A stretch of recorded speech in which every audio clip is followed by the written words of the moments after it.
सीतापुर से बड़ी जानकारी आपके टीवी स्क्रीन पर, जहां पर सीआईएसएफ जवानों से भरी बस पलट गई। चुनाव ड्यूटी करने जा रहे थे सभी जवान। बस में सवार 39 जवानों में से 17 जवान बुरी तरह से घायल हो चुके हैं, तो वहीं घायल जवानों को हरगांव अस्पताल में भर्ती करा दिया गया है। और बाइबल कहती है जब हाबिल का लहू परमेश्वर से न्याय मांग रहा था, क्योंकि लहू में प्राण है। जब एक व्यक्ति का प्राण लहू बह जाता है, बोलते जी एक्सीडेंट हो गया, इसका लहू बह गया, टांग टूट गई थी, लहू बह गया तो मर गया। टांग तो कईयों की नहीं है, लेकिन वो मरते थोड़ी हैं। कईयों की बाजू टूट जाती है, वो मरते थोड़ी हैं। कईयों की बाजू नहीं है, जन्म से नहीं, मरते थोड़ी हैं। बिना टांग और बाजू के लोग मरते नहीं, लेकिन एक्सीडेंट में जब एक्सेस ब्लीडिंग हो जाती है, ज्यादा ब्लीडिंग हो जाती है, तो वचन कहता है कि तुम्हारे प्राण जो है तुम्हारे लहू में है। जब लहू चला गया, प्राण चला गया, तो डॉक्टर बोलते हैं आप जल्दी आते, आपका बंदा मर गया, क्योंकि लहू में प्राण है। इसलिए परमेश्वर ने पुराने नियम में कहा था कि जब तुम किसी जानवर को मारना तो उसके लहू को मत खाना, क्योंकि लहू में प्राण है। तो इसलिए बाइबल कहती है कि तुम यीशु मसीह के लहू के पास आए हो, जो हाबिल के लहू से उत्तम बातें कहता है। यानी हाबिल का लहू न्याय मांग रहा था और हाबिल का लहू दंड मांग रहा था कैन के लिए, लेकिन बाइबल कहती है जब यीशु मसीह का लहू बहाया गया, वो आप लोगों के लिए दया को मांगता है परमेश्वर से, आप लोगों के लिए उत्तम बातें कहता है, आपके लिए हीलिंग की बातें कहता है, आपके लिए डिलीवरेंस की बातें कहता है। ये लहू क्या करता है आपकी लाइफ में? बाइबल कहती है ये उत्तम बातों को बोलता है। मत्ती 26 उसकी 28 आयत को जब हम पढ़ेंगे तो उसमें लिखा है, क्योंकि वाचा का वह मेरा लहू है जो बहुतों की पापों की क्षमा के लिए बहाया जाता है। ये वो लहू है जो आपको पापों से माफ करता है। आपके पाप, बाइबल कहती है, चाहे लाल रंग के भी हों, चाहे आपने पुराने टाइम में कितने भी बड़े से बड़ा पाप क्यों ना किया हो, ऐसा बड़ा पाप क्यों ना किया हो जिसने सारी उम्र आपकी सोच में आपका पीछा नहीं छोड़ा, हमेशा आपको गिल्टी में रखा है, हमेशा आपको प्रताड़ित किया है, आपको टॉर्चर किया है आपके मन में, आपके दिमाग में कि तूने ये क्या कर दिया है, इतना बड़ा पाप कर दिया, इतना बड़ा गुनाह कर दिया। बाइबल कहती है वो गुनाह भी जो लाल रंग के होते हैं, यीशु मसीह का लहू उन्हें माफ कर देता है, साफ कर देता है, उन्हें बर्फ की नाई सफेद कर देता है। आज जब आप परमेश्वर के लहू को पिएंगे और इसको ग्रहण करेंगे, तो फिर से अगर आप अपने पापों को याद करेंगे कि मैंने फलानी टाइम पर ऊपर ये पाप किया था, अगर उसकी गिल्टी अभी भी आपके मन में है, तो वो शैतान की ओर से है, परमेश्वर की ओर से नहीं। क्योंकि जब परमेश्वर का लहू आप ले लेते हैं, माफी को मांग लेते हैं, बाइबल कहती है परमेश्वर भूल जाता है आपने कौन सा गुनाह किया था। यदि परमेश्वर भूल जाता है तो आप भी भूल जाइए आज के बाद।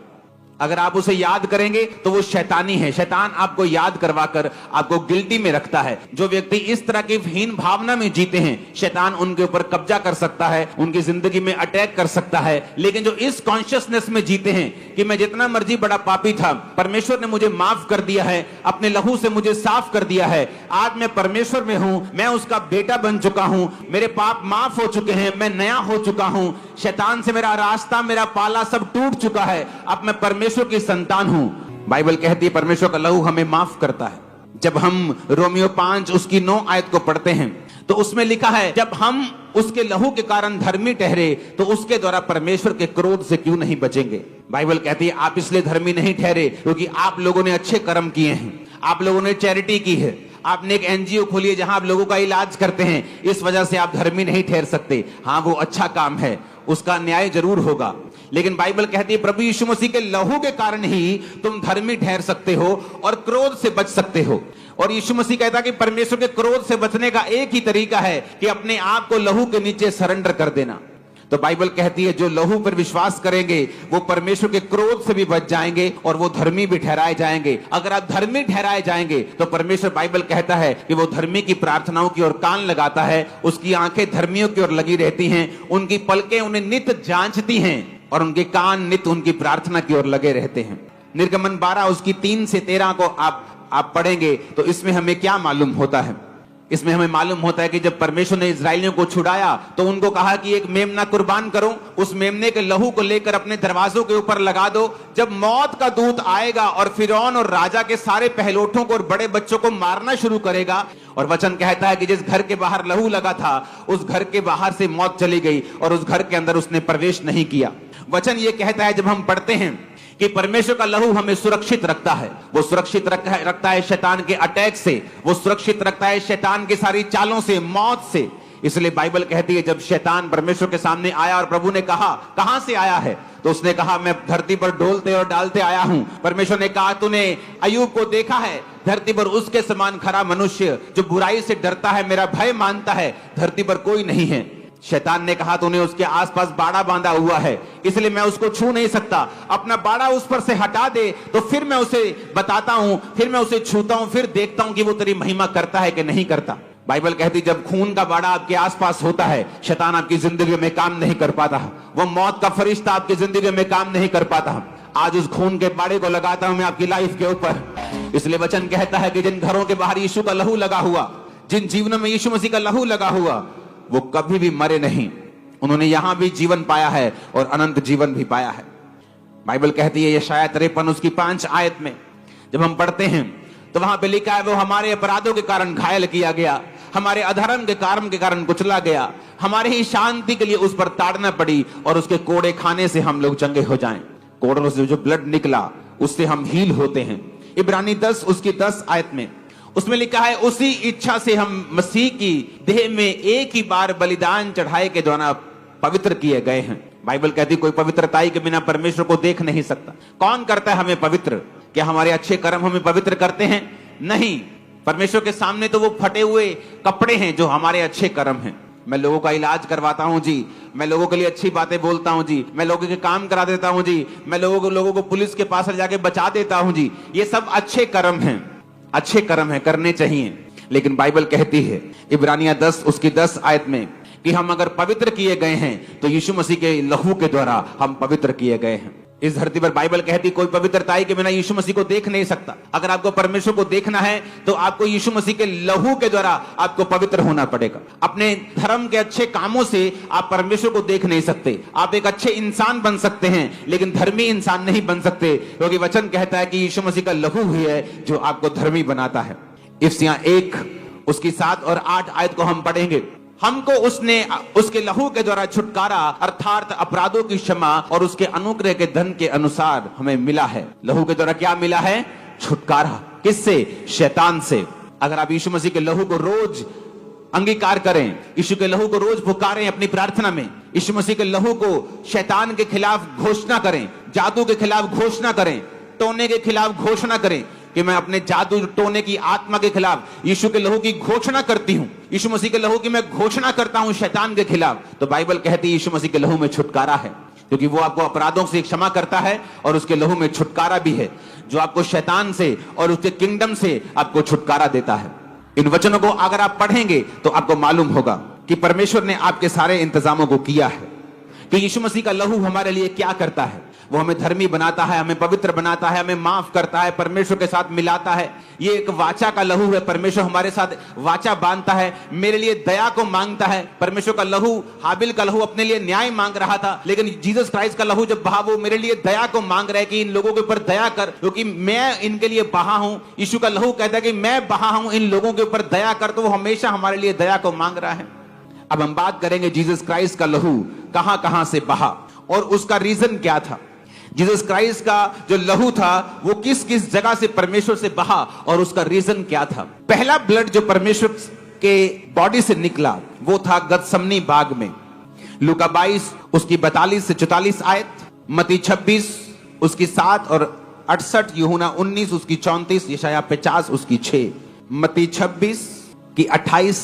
पहला लहू जो परमेश्वर के बदन से बहा वो था उसके माथे का लहू, क्योंकि वचन इस प्रकार कहता है कि जब वो गतसमनी बाग में था तो बाइबल कहती है कि परमेश्वर जब बहुत ही इंटेंस प्रेयर कर रहे थे, वो प्रेयर इतनी इंटेंस थी और इतनी ज्यादा कठिन थी और इतनी ज्यादा उसमें वो सम्मिलित हो गए थे कि बाइबल कहती है कि परमेश्वर के ब्लड वेसल से उसकी जो नाड़ियां थी उसमें से लहू निकलकर उसके पसीने के साथ मिलकर माथे से टपक रहा था। वो पहला लहू था जो परमेश्वर ने बहाया था।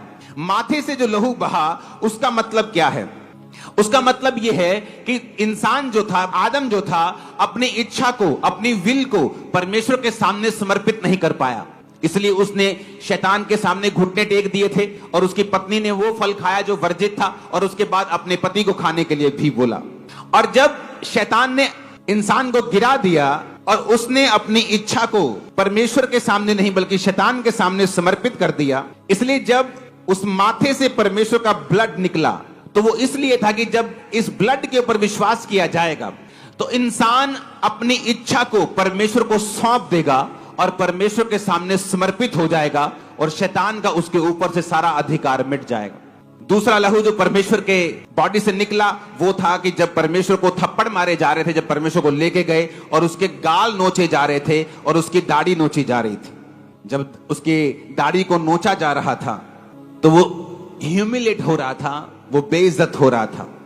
और जब आप उस लहू के ऊपर विश्वास करते हैं जो परमेश्वर के गालों से बहा, तो आप फिर ये भी बिलीव करते हैं जो उसके फेस से बहा, फिर आप ये भी बिलीव करते हैं कि वो आपकी खोई हुई रेपुटेशन को वापस कर देगा। आपकी कर्जे ने रेपुटेशन खराब कर दी, आपकी पास्ट लाइफ ने आपकी रेपुटेशन खराब कर दी, आपका नाम खराब कर दिया, आपको बेइज्जत हुआ, आपकी लाइफ में बेइज्जती ही बेइज्जती रही, रिजेक्शन ही रिजेक्शन रही।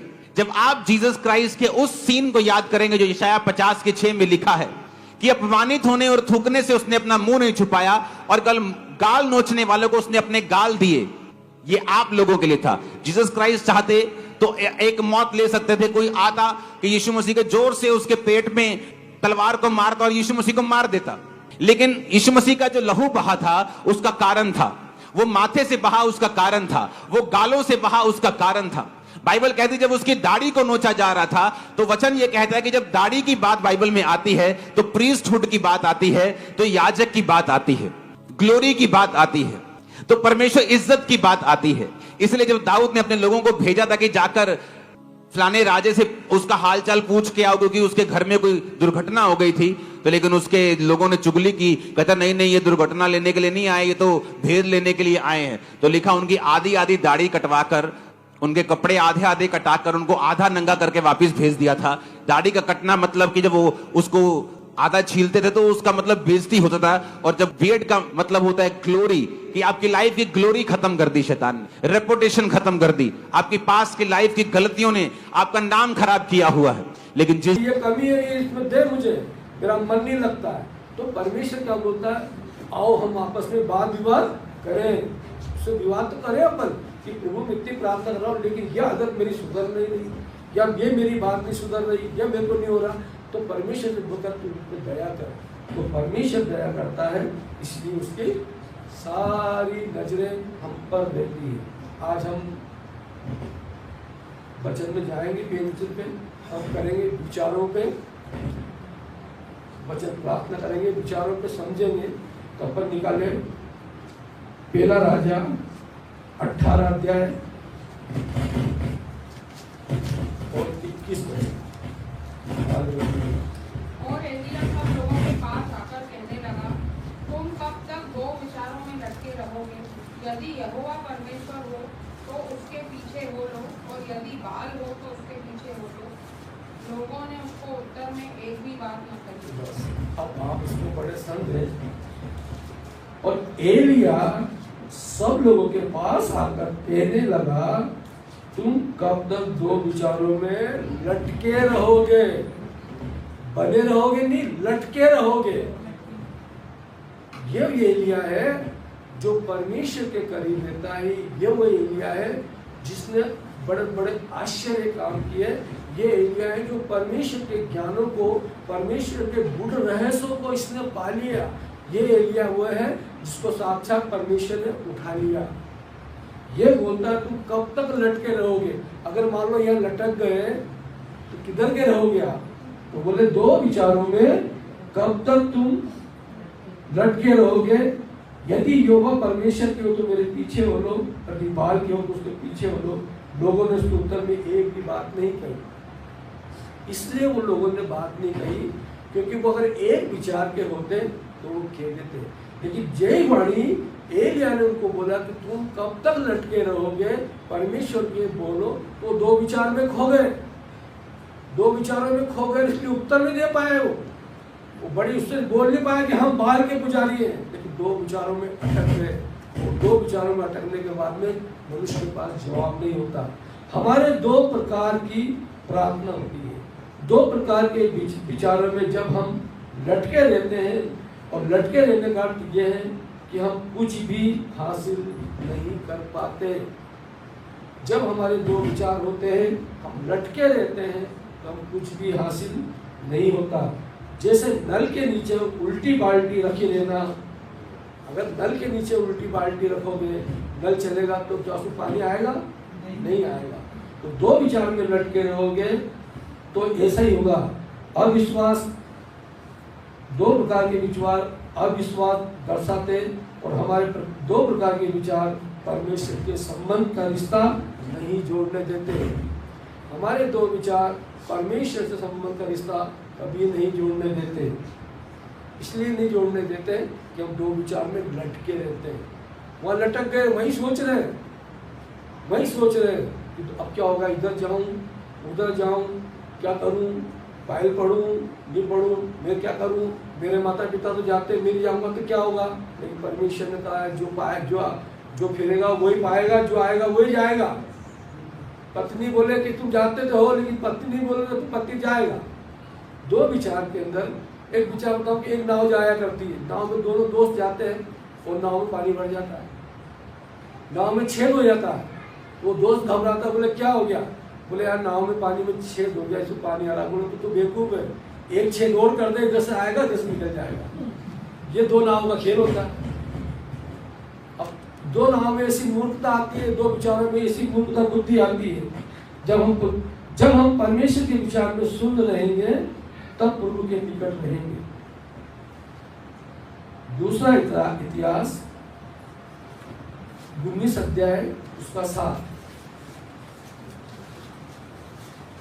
अब यहोवा का भय तुम्हें बना रहे, चौकसी से काम करना, क्योंकि हमारे परमेश्वर यहोवा में कुछ भी कुटिलता नहीं है, और न वह किसी का पक्ष करता और न घूस लेता है। अब समझ जाओ, वो परमेश्वर ऐसा है कि आप ये कहो कि मैं रोज चर्च जाता हूँ, रोज प्रार्थना में जाता हूँ, वो करता हूँ, और कुटिलता काम करे, बोले परमेश्वर माफ कर देगा, नहीं करेगा। उसमें कोई कुटिलता नहीं है, घूस नहीं लेता वो। जितने लोग देवी तक पास जाते हैं सबको अलग अलग प्रकार का चढ़ता है, रिश्वती मानो तो देगा तो काम मिलेगा, लेकिन वो घूस नहीं लेता है। कोई घूस नहीं लेता वो आपसे कि प्रभु ये चढ़ा तो खुश हो जाएगा, उसमें कुटिलता नहीं है। तो जैसा पिता चाहता है कि मेरे में कुटिलता नहीं है, इससे तुम में भी कुटिलता ना हो। हमारे पास बहुत समय दुनिया सबसे पहले अपराधी सुबह गया था, वो डाकू। हमारे पास बहुत समय, हमारे कुटिलता है तो उस कुटिलता को निकालो, उस कुटिलता के लिए सोचो। आपको जरूरत नहीं किसी को बोलने की कि आप बदनाम हो जाओ, अपने आप को जांचो, आंखें बंद करो, नहीं निकल रही तो रो उसके आगे, वो कुटिलता को निकालेगा। क्योंकि कौन चाहता है पिता अपना बेटा बिगड़े। इसीलिए परमेश्वर यीशु बोलता है अपनी कुटिलता को निकाल, ताकि हम दोनों एक साथ रहे, हम आपस में बात करें। दो प्रकार के विचार में ये भावना बनी रहती है कि मेरी प्रार्थना कब सुनेगा, प्रभु ने सुनी या ना सुनी, प्रार्थना का उत्तर नहीं मिला, क्या कारण है। और दो विचार आने से हम स्थिर नहीं हो पाते। जब हम दो विचार हमें बने रहते हैं तो हम स्थिर नहीं हो पाते। ये ज़्यादा बातें जो गैर समाज से आते हैं उनमें रहती है कि मैं हिंदू में जाऊँगा तो क्या हो जाएगा। ये दो विचार उसको डगमगा देते हैं, और वो बेचारे डगमगा के दो विचारों में फंस जाते हैं। लेकिन जब एक विचार आ जाता है कि नहीं मुझे जाना है, तो वो सक्सेस हो पाता है उसके अंदर। जब हम स्थिर नहीं होते तो दो विचार आने से आत्मा शरीर के भेद का ज्ञान, परमेश्वर की इच्छा को कभी भी हम समझ नहीं सकते। जब हमारे अंदर दो विचार आ जाएगा तो परमेश्वर का ज्ञान, परमेश्वर का भेद को हम कभी समझ नहीं पाएंगे। क्योंकि जब समझने की बुद्धि आएगी, जब समझने का ज्ञान आएगा, शैतान उसके अंदर दो विचार डालेगा, उसको भूल जाऊंगा। इसीलिए हमें एक विचार से एक ही विचार हमको परमेश्वर के पास ले जाएगा। मत्ती अध्याय 6 उसका 24।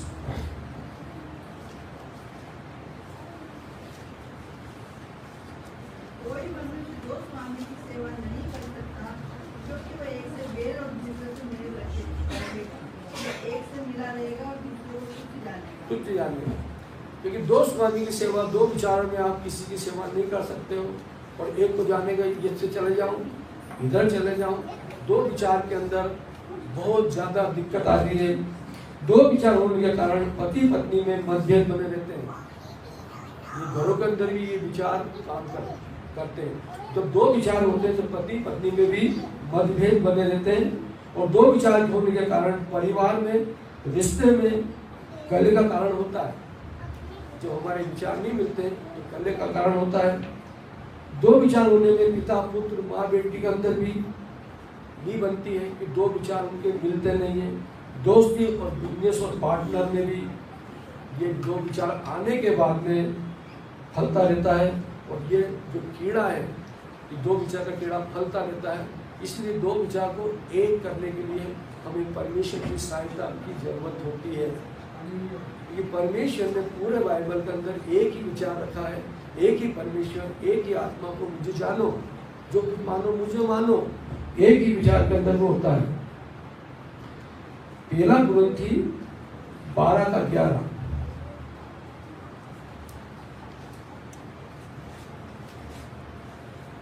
परंतु ये सब प्रभावशाली कार्य वही एक आत्मा करता है और जिसे जो चाहता है वह बांट देता है। एक ही आत्मा करता है, एक